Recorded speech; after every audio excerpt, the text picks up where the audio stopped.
Breaking news చూస్తున్నాం. హైదరాబాద్ గచ్చిబౌలిలోని అంజయ్య నగర్ లో దారుణ ఘటన చోటు చేసుకుంది. నాలాపై నిర్మిస్తున్న బహుళ అంతస్తుల భవనం ఒక్కసారిగా కుప్పకూలింది. కేవలం 50 గజాల స్థలంలో అక్రమంగా భవన నిర్మాణం చేపట్టినట్లు తెలుస్తుంది. భవనం కుప్పకూలడంతో స్థానికులు భయంతో పరుగులు తీశారు. శిథిలాల కింద చిక్కుకొని ఇద్దరు మృతి చెందినట్లు సమాచారం. ఇప్పటికే ఒక మృతదేహాన్ని హైడ్రా సిబ్బంది వెలికితీశారు. మరో మృతదేహం కోసం సహాయక చర్యలు కొనసాగుతున్నాయి. భవనం శిథిలాలు పక్కనే ఉన్న అపార్ట్మెంట్ పై పడటంతో అది కూడా దెబ్బతిన్నట్లు తెలుస్తుంది. కూలిన భవనాన్ని హాస్టల్ కోసం నిర్మిస్తున్నట్లు అధికారులు అనుమానిస్తున్నారు.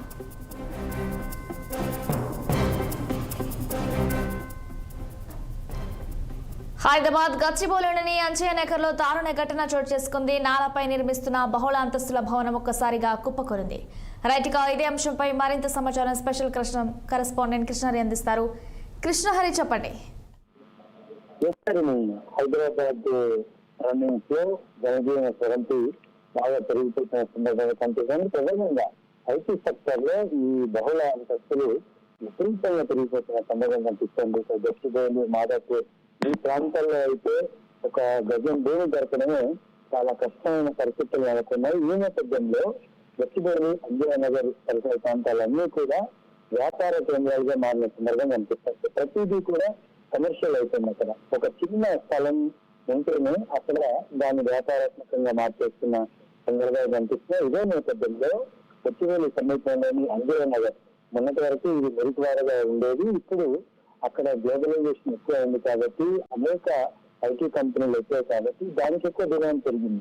ఈ నేపథ్యంలోనే ఇదే అంజయ్య నగర్ లో జస్ట్ 50 గజాల స్థలం, కేవలం 50 గజాల స్థలంలో 5 అంతస్తుల భవన నిర్మాణానికి కూడా అసలు యజమాని దొడ్డి గారిన అంటే పట్టగారిన అనుమతులు తెచ్చుకున్నట్టు తెలుస్తోంది. నాలాపై నిర్మాణాలు ఎలాంటి భవనాలు నిర్మిస్తున్నా కూడా హైదరా తొలగిస్తున్న పరిస్థితి కూడా మనం చూసాం గత కొద్ది నెలలుగా. ఈ నేపథ్యంలోనే నాలాపై 5 అంతస్తుల భవంతిని ఒక హాస్టల్ కోసం నిర్మిస్తున్న పరిస్థితి. అయితే దీనికి 3 అంతస్తులకే పర్మిషన్ ఉన్నట్లు తెలుస్తోంది. మిగతా 2 అనఫీషియల్ గా కూడా నిర్మిస్తున్నట్లు తెలుస్తోంది. ఈ 3 అంతస్తులు కాకుండా 4, 5 ఇది అనఫీషియల్ గా నిర్మిస్తున్నారు. సో మొత్తానికి తక్కువ స్థలంలో ఎక్కువ భవంతులు నిర్మిస్తున్నారు కాబట్టి కింద బేస్ ఫౌండేషన్ సరిగా లేకపోవడంతో అది మొత్తం కుప్పకూలిన పరిస్థితి స్పష్టంగా కనిపిస్తుంది. ఈ తాకిడికి ఈ కూలిపోవడంతో పక్కన అపార్ట్మెంట్ కూడా స్వల్పంగా డ్యామేజ్ అయిన పరిస్థితి కూడా కనిపిస్తుంది. సో ఒక రకంగా ఈ భవన నిర్మాణం మొత్తం కూడా ఇల్లీగల్ కన్స్ట్రక్షన్ వేరు చెప్పవచ్చు. 3 అంతస్తు, 4 అంతస్తు, 5 అంతస్తు ఈ 3 అంతస్తులు ఇల్లీగల్ గానే చేసుకున్న పరిస్థితి నిర్మాణం చేస్తున్న పరిస్థితి కనిపిస్తుంది. ఇంకా చిన్న స్థలంలో అంత పెద్ద భవంతి ఎలా నిర్మిస్తారనే ప్రశ్నలు కూడా ఉత్పన్న అవుతున్న పరిస్థితి కనిపిస్తుంది.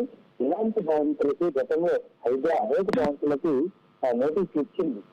ఇది ఇంకొక మిస్టేక్ ఏంటంటే, ఇంకొక పెద్ద పొరపాటు ఏంటంటే, నాలపైన నిర్మిస్తున్న భవనం ఇది. నాలపైన నిర్మించడం, దానికి అనుమతులు తెచ్చడం అన్ని కూడా పక్కదారిలో పెట్టి జరిగిన పరిస్థితి కనిపిస్తుంది.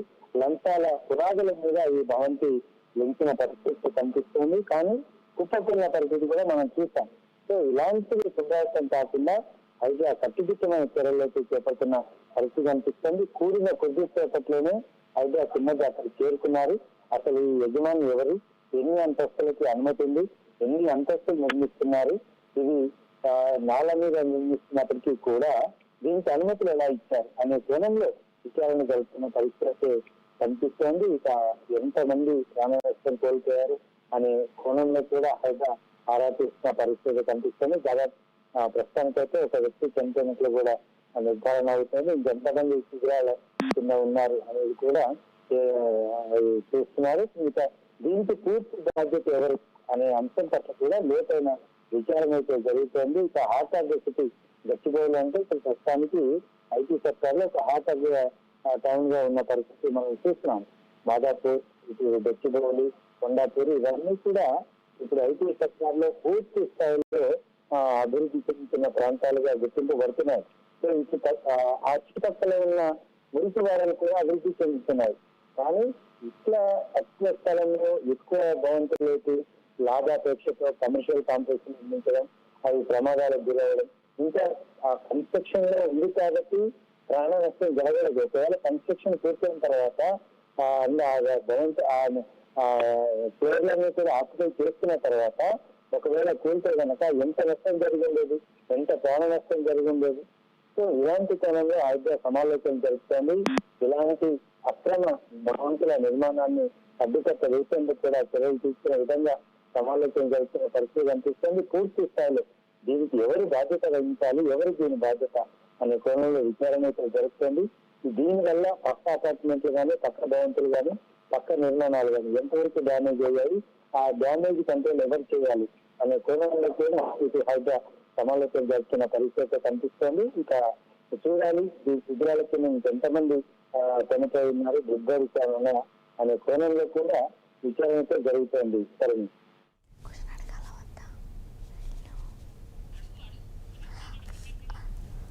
అయితే కృష్ణారి మొత్తంగా కేవలం 50 గజాల స్థలంలో బహుళ అంతస్తుల భవనానికి నిర్మించడానికి అనుమతి అసలు ఎవరు ఇచ్చారంటారు?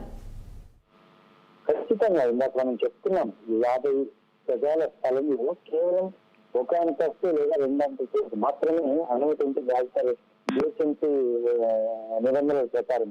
కానీ ఇక్కడ 5 అంతస్తులకి అనుమతి వచ్చింది, 5 అంతస్తు నిర్మాణం చేపడుతున్నారంటే 4, 5 అనఫిషియల్, దాని మీద పెద్దలు కూడా వేస్తారు కొందరు.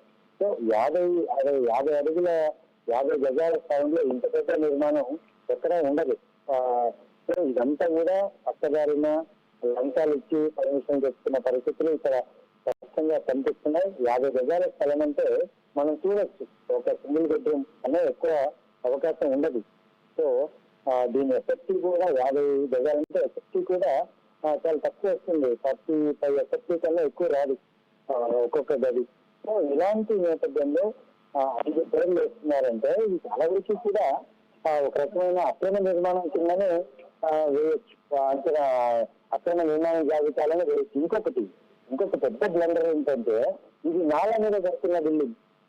ఇది 2 బ్లండర్స్. ఒకటేమో 50 గజాల స్థలంలో 5 అంతస్తులు లేకుండా ఒక బ్లండర్ అయితే, నాలా మీద నిర్మిస్తున్నది ఇంకొక బ్లండర్. ఈ 2 తప్పులు ఆ యజమానికి ఖచ్చితంగా ఆయనకు శిక్ష పడుతుంది. లోతుగా విచారణతో కొనసాగుతుంది. ఎవరు ఇచ్చారు, ఈ అనుమతి ఇచ్చారా, అనుమతి ఇచ్చినట్టు దొంగ పత్రాలు ఏమైనా సృష్టించారా అనే కోణంలో కూడా విచారణ జరుగుతున్న పరిస్థితి కనిపిస్తుంది. ఎందుకంటే గత 2 సంవత్సరాలుగా హైదరాబాద్ చాలా యాక్టివ్ గా పనిచేస్తుంది సిటీలో. ఏ ఒక్క చిన్న అక్రమ నిర్మాణం కానీ, నాలాల నిర్మాణం కానీ, నాలాల ఆక్యుపేషన్ కానీ, అంటే నాలాలు ఆక్రమించుకోవడం కానీ హైదరాబాద్ ఎప్పుడు సహించడం లేదు. కానీ ఇక్కడ ఈ అంజయ్ నగర్ లో, గట్టిమేర అంజయ్ నగర్ లో ఏకంగా 50 గజాల స్థలంలో 5 అంతస్తులు ప్లస్ నాలా మీద. సో తప్పు మీద తప్పులు అనమాట. సో బ్లెండర్స్ చేస్తున్నాడు యజమాని. ఏ విధంగా అనుమతులు వచ్చాయి, అనుమతులు రావడం వేరే సహకరించారు. వీళ్ళందరి పట్ల కూడా శిక్ష పడే అవకాశం ఉంది. వీళ్ళందరినీ కూడా శిక్షించే అవకాశం ఉంది. ఎవరు ఈ 50 గజాల స్థలంలో 5 అంతస్తులకు అనుమతించారు అనేది ప్రధాన పాయింట్. ఎవరెవరిని సంప్రదించారు, ఇటు మున్సిపాలిటీలో కానీ, జిహెచ్ఎంసీలో కానీ, హెచ్ఎండిలో కానీ ఎవరు వీళ్ళకి సహకరించారు, టౌన్ ప్లానింగ్ అధికారులు ఏం చేస్తున్నారు, ఇవన్నీ కూడా వెలుగులోకి వస్తాయి విచారణలో. హైదరాబాద్ మాత్రం ఇలాంటి నిర్మాణాల పట్ల ఉపేక్షించేది లేదు అనే కోణంలోనే ఇటు విచారణ జరుగుతున్న పరిస్థితి కనిపిస్తుంది. హైదరాబాద్ సంబంధి లొకేషన్కి వెళ్ళారు, అక్కడ చూస్తున్నారు, సిటీలను తొలగిస్తున్నారు. మొత్తం ఎవరు దీనికి బాధ్యులు అనే కోణంలో విచారణ జరుపుతున్నారు. మొత్తం 1-2 రోజుల్లో దీని పూర్తి వివరాలు బయటకు వచ్చే అవకాశం ఉంది. ఎంత ప్రాణ నష్టం జరిగిందో అనే కోణంలో కూడా విచారణ జరుపుతున్నారు. కాబట్టి చూడాలి 1-2 రోజుల్లో ఎవరు దీనికి కారకులు, ఎవరికి దీని బాధ్యతలు అనే కోణంలో కూడా కొన్ని విషయాలు బయటకు వచ్చే అవకాశం కల్పిస్తుంటారని. అయితే కృష్ణహరి, అది భవన నిర్మాణానికి జేహెచ్ఎంసీ నుంచి అనుమతులు ఉన్నాయంటారా? ఒకవేళ అనుమతి లేకపోతే ఆ భవనం స్టార్ట్ చేసినప్పటి నుంచి కూలిన వరకు ఇన్ని రోజుల గ్యాప్లో ఎందుకు అధికారులు అక్కడ పరిశీలన చేయలేదంటారు? ఇదే ఇప్పుడు $1,000,000 ప్రశ్న మీరు అడిగిందే. ఇప్పుడు $1,000,000 ప్రశ్న. ఎవరు 50 గజాల్లో దీనికి అనుమతి ఇచ్చారు, అనుమతి ఇచ్చినప్పటికీ 5 అంతస్తులకు ఎలా ఇస్తారు అనేది ప్రశ్న. ఆ కన్స్ట్రక్షన్ మొదలు పెట్టిన దగ్గర నుంచి ఈ రోజు వరకు, అంటే కూలిపోయిన వరకు ఎవరు కూడా అధికారులు అక్కడ తనిఖీకి వెళ్ళలేదా అనేది ప్రధాన ప్రశ్న. తనిఖీకి వెళ్తే ఆ 5 అంతస్తులు 50 గజాల స్థలంలో ఎలా లేస్తున్నారు, నిర్మాణం ఎలా చేపడుతున్నారు అనేది ఒక ప్రశ్న. అయితే నాలా మీద నిర్మిస్తున్నా కూడా ఎవరికంత పడలేదా, ఎవరికంత పడినా కూడా ఆ యజమాని మేనేజ్ చేశారు అనేది రెండో ప్రశ్న. సో ఈ ప్రశ్నలన్నిటికీ కూడా 1-2 రోజుల్లో ఖచ్చితంగా సమాధానం వస్తుంది. దీనికి కారణమైన యజమానిని మాత్రం ఖచ్చితంగా శిక్షించే అవకాశాలు అయితే కనిపిస్తున్నాయి. దీని చుట్టుపక్కల ఏదైతే బిల్డింగ్లకు డ్యామేజ్ అయిందో ఆ డ్యామేజ్ కూడా ఈ యజమానితోనే ఇప్పించే కార్యక్రమం కూడా జరుగుతున్న పరిస్థితి కనిపిస్తుంది. సో ఎవరు మీకు అడిగినట్లు దానికి మొదటి నుంచి కూడా కన్స్ట్రక్షన్ మొదలైన రోజు నుంచి ఈ రోజు వరకు కూడా ఏ అధికారి కూడా అటువైపు వెళ్ళలేదా, వెళ్ళిన సీటు ఎందుకున్నారు? ఒకటి, ఎన్ని అంతస్తులకు అనుమతిస్తే ఎన్ని అంతస్తులు నిర్మిస్తున్నారు, ఆ తర్వాత నాల మీద నిర్మిస్తున్నా కూడా ఇది తప్పు అని ఏ అధికారి చెప్పలేదా?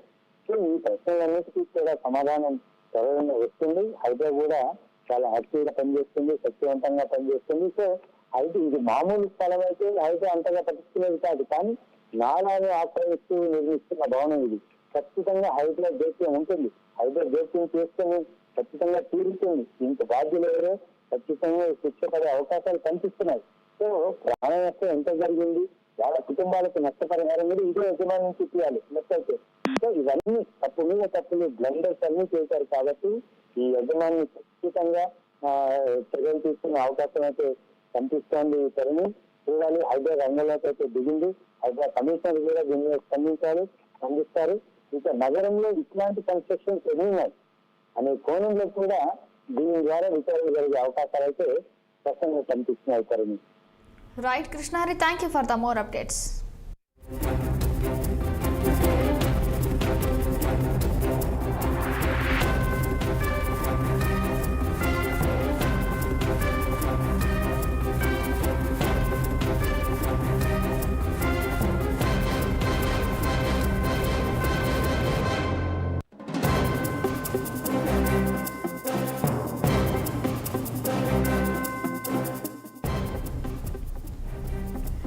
బ్రేకింగ్ న్యూస్ చూస్తున్నాం. హైదరాబాద్ గచ్చిబౌలిలోని అంజయ్య నగర్ లో దారుణ ఘటన చోటు చేసుకుంది.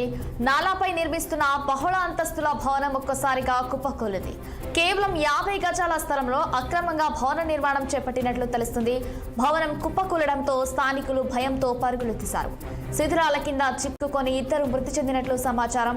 ఇప్పటికే ఒక మృతదేహాన్ని హైడ్రా సిబ్బంది వెలికితీశారు. మరో మృతదేహం కోసం సహాయక చర్యలు కొనసాగుతున్నాయి. భవనం శిథిలాలు పక్కనే ఉన్న అపార్ట్మెంట్ పై పడటంతో అది కూడా దెబ్బతిన్నట్లు తెలుస్తుంది.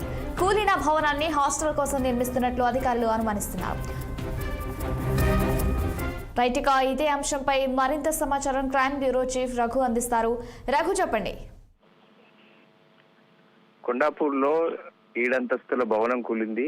అసలు ఈ భవనం కూలింది అని చెప్పేసి కూడా తెలియగానే అక్కడ ఉన్నటువంటి చుట్టుపక్కల వాళ్ళందరూ షాక్ గురయ్యారు. కానీ ఆ భవనం కట్టినటువంటి స్థలం ఒక్కసారి గమనించినట్లయితే కేవలం 50 గజాల్లో ఉన్నటువంటి స్థలంలో 7 అంతస్తుల భవనం నిర్మించేందుకు ప్రయత్నం చేసినటువంటి వ్యక్తి ఎవరు అనేది కూడా ఇప్పుడు క్వశ్చన్ మార్క్ మారింది. అతను ఎవరు, అసలు ఈ 7 అంతస్తుల భవనానికి పర్మిషన్ ఎవరు ఇచ్చారు అనే దానిపైన కూడా ఒక చర్చ నడుస్తుంది.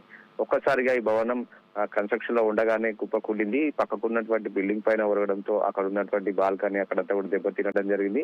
పక్కకున్న భవనాలు కూడా ఈ 50 గజాల స్థలంలో 7వ ఫ్లోర్ వేసి కన్స్ట్రక్షన్ చేయడానికి ప్రయత్నించిన నేపథ్యంలోనే ఇదంతా కూడా ఇన్సిడెంట్ జరిగిందని చెప్పేసి కూడా దీనివల్ల చుట్టుపక్కల ఉన్నటువంటి చిన్న చిన్న బిల్డింగ్స్ ఏవైతున్నాయి అవి కూడా డ్యామేజ్ కావడం జరిగింది. ప్రస్తుతం దాంట్లో ఉన్నటువంటి ఒక పక్కన ఉన్న బిల్డింగ్ లో ఉన్నటువంటి ఒక వ్యక్తికి మాత్రమే గాయాలు కావడం జరిగింది. మిగతా ఎవరైనా దాంట్లో కార్మికులు కానీ మిగతా ఎవరైనా ఉన్నారా అనేది కూడా ఇంకా తెలియలేదు. దానికి సంబంధించి కూడా మేము ఇంకా సమాచారం సేకరిస్తున్నామని చెప్పేసి కూడా పోలీసులు అయితే ఒక స్టేట్మెంట్ ఇవ్వడం జరిగింది. సో మొత్తంగా కూడా కొండాపూర్లో, మాదాపూరు, పరిసర ప్రాంతాల్లో 50 గజాలు, 60 గజాలు, 100 గజాల లోపు ఉన్నటువంటి స్థలాల్లోనే పెద్ద పెద్ద 3, 5, 7 అంతస్తులు వేసి హాస్టళ్లకు, అదేవిధంగా లేబర్స్ కి, మిగతా వాళ్ళందరికీ కూడా కొంతమందికి రెంట్స్ కోసం ఈ విధంగా అక్రమంగా ఇల్లీగల్ గా ఈ కన్స్ట్రక్షన్ చేస్తున్నారని చెప్పేసి అనేక కూడా ఫిర్యాదులు ఉన్నాయి. జిహెచ్ఎంసీ సిబ్బంది ఏం చేస్తుంది, నిద్రపోతుందా, అసలు ఇంత చిన్న స్థలంలో ఇన్ని ఫ్లోర్లు వేస్తున్నప్పటికీ కూడా అక్కడ ఆ బిల్డింగే కాదు, ఇప్పుడు పడిపోయినటువంటి బిల్డింగే కాకుండా చుట్టుపక్కల కూడా అదే స్థాయిలో భవనాలు ఉన్నాయి. అసలు దీనికి అంతా కూడా ఎవరు పర్మిషన్ ఇచ్చారు? ఎన్ని లక్షల రూపాయల డబ్బులు తీసుకొని వీళ్ళు ఈ విధంగా అవినీతి అక్రమాలకు పాల్పడుతున్నారు, వారిపైన మొదట చర్యలు తీసుకోవాలని చెప్పేసి కూడా చుట్టుపక్కల వాళ్ళు అయితే డిమాండ్ చేస్తున్నారు. ప్రస్తుతం కూలిపోయినటువంటి భవనంలో ఎవరైనా ఉన్నారా అనే దాని కోణంలో ప్రస్తుతం ఆ శిథిలాలను తొలగించే ప్రయత్నం అయితే అధికారులు అయితే చేపడుతున్నారు. సో ఈ ప్రస్తుతం ఈ కన్స్ట్రక్షన్ చేస్తున్నటువంటి ఓనర్ పరారీలో ఉన్నట్టు తెలుస్తుంది. వారి కోసం కూడా పోలీసులు ప్రస్తుతం అయితే కేసు నమోదు చేసుకొని దర్యాప్తు చేస్తున్నామని చెప్పేసి కూడా చెప్తున్నారు. ఎవరైతే ఈ మున్సిపల్ అధికారులు ఎవరైతే ఉన్నారో ఈ ఏరియా లిమిట్స్ వచ్చేటువంటి వాళ్ళు ఎవరైతే ఉన్నారో వారిపైన మాత్రం కఠిన చర్యలు తీసుకోవాలని చెప్పేసి కూడా స్థానికుల నుంచి డిమాండ్ అయితే వినిపిస్తుంది. ఎందుకంటే దీని భవనం కడుతున్నప్పుడే అనేక ఫిర్యాదులు మున్సిపల్ ఆఫీస్ కి వెళ్ళినప్పటికీ కూడా వాళ్ళు పట్టించుకోలేదని చెప్పేసి కూడా ప్రధానమైనటువంటి ఆరోపణ మున్సిపల్ అధికారుల పైన వస్తుంది. సో వారిపైన మరి అధికారులు ఎలాంటి చర్యలు తీసుకుంటారనేది కూడా చూడాల్సి ఉంది. Right Raghu, thank you for the updates.